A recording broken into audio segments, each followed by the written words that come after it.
एक बार भगवान बुद्ध के पास राजेश नाम का एक व्यक्ति आता है। राजेश के चेहरे पर उदासी साफ साफ नजर आ रही थी। बुद्ध ने उसको देखते ही उससे पूछा, बताओ तुम्हारे दुख का कारण क्या है। राजेश बुद्ध के आगे हाथ जोड़ता है और कहता है, तथागत, मैं अपने जीवन से बिल्कुल निराश हो चुका हूं। मेरे जीवन में कोई भी खुशी है ही नहीं। जो सोचता हूं वह कभी होता ही नहीं।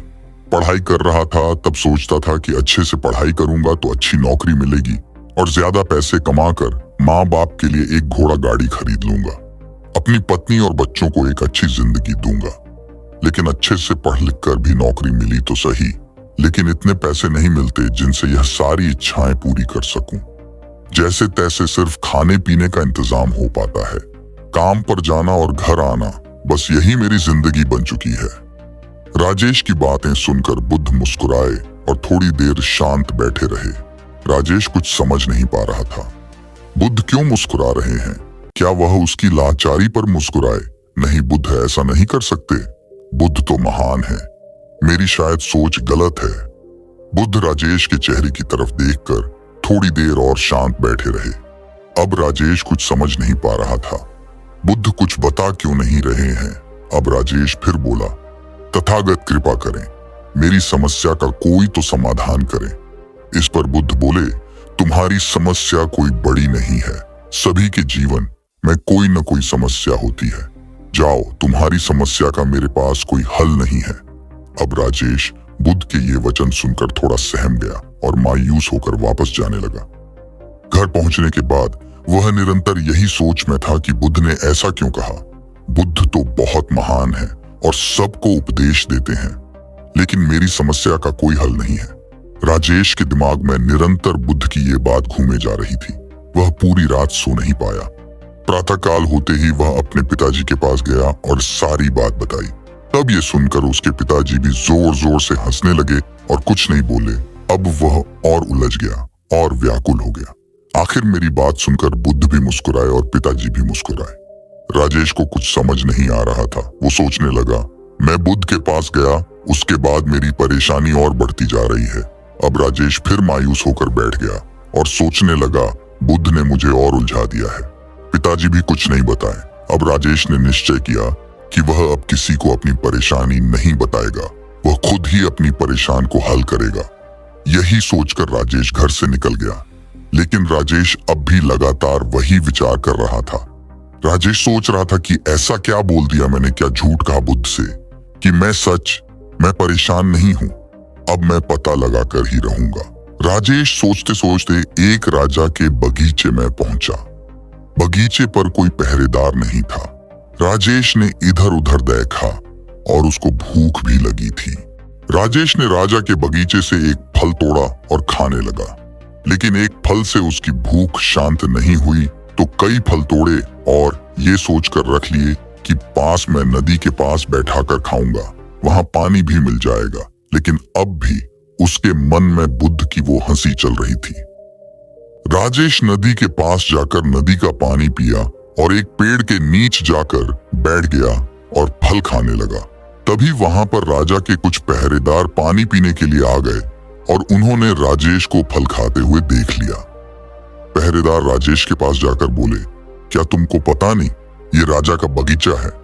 तुमने राजा के बगीचे से फल चुराए हैं। पहरेदार राजेश को पकड़कर राजा के पास ले जाते हैं। राजा को पहरेदार सब बात बताते हैं। राजा राजेश को कारागृह में डलवा देता है। अब राजेश और दुखी हो गया और सोचने लगा, मैं बुद्ध के पास गया, तब से और परेशानी आती जा रही है। राजेश उदास होकर बैठ गया।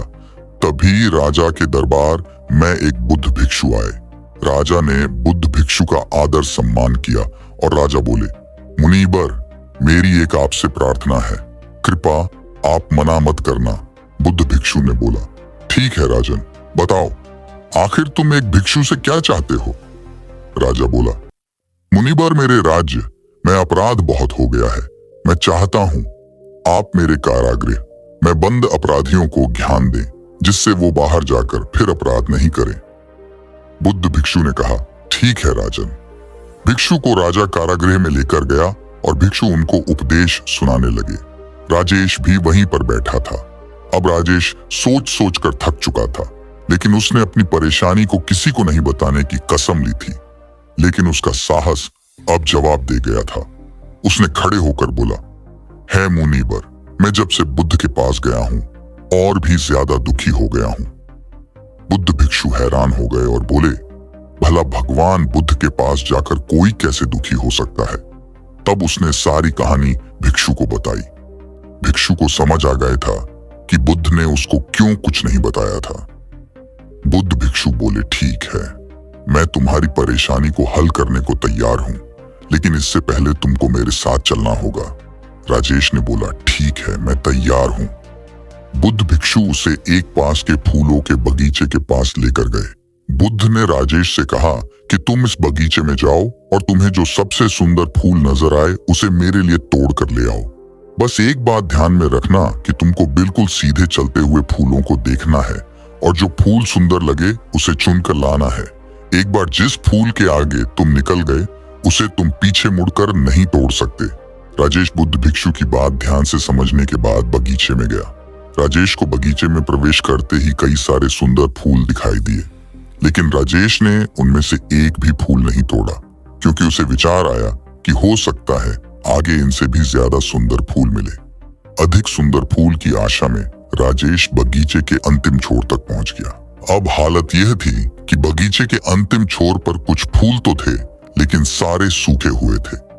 राजेश को काफी पछतावा हुआ कि उसने पहले ही कोई सुंदर फूल क्यों नहीं तोड़ लिया। राजेश के पास अब सूखे हुए फूल में से फूल तोड़ने के अलावा कोई रास्ता नहीं बचा था। उसने एक सूखा फूल तोड़ा और बुद्ध भिक्षु के पास वापस लौटा। बुद्ध भिक्षु ने सूखे हुए फूल को देखकर उस आदमी से पूछा, बगीचे में इतने सारे सुंदर फूलों में से तुम ये सूखा हुआ फूल क्यों तोड़कर लाए?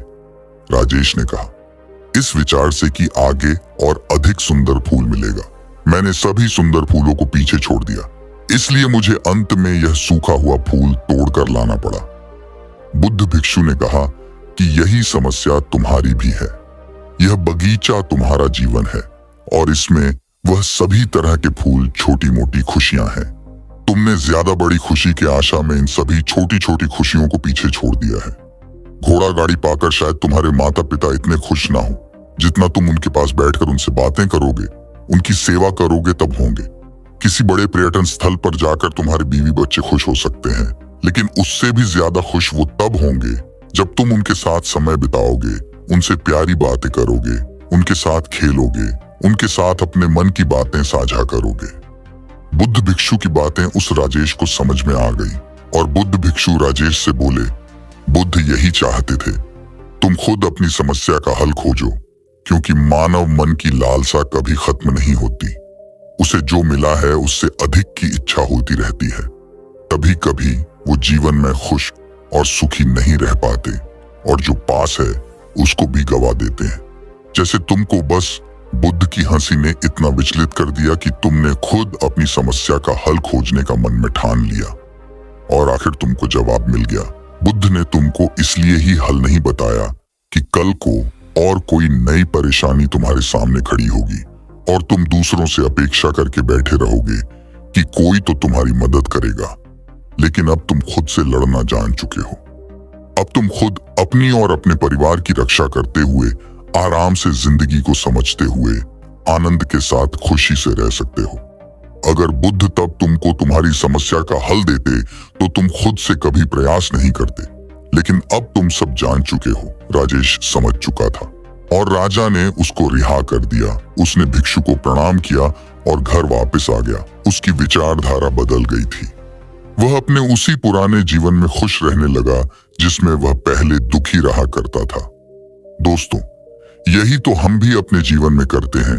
हमारे पास जो है उसका महत्व नहीं समझते और फिर कुछ और ज्यादा पाने की आस में जो है उसका भी आनंद या सुख लेना भूल जाते हैं। और जब समय बीत जाता है तो हमें लगता है कि हमारे जीवन में कभी सुख या खुशियां आई ही नहीं। उम्मीद है आपको ये कहानी पसंद आई होगी और हाँ, चैनल को सब्सक्राइब कर लेना।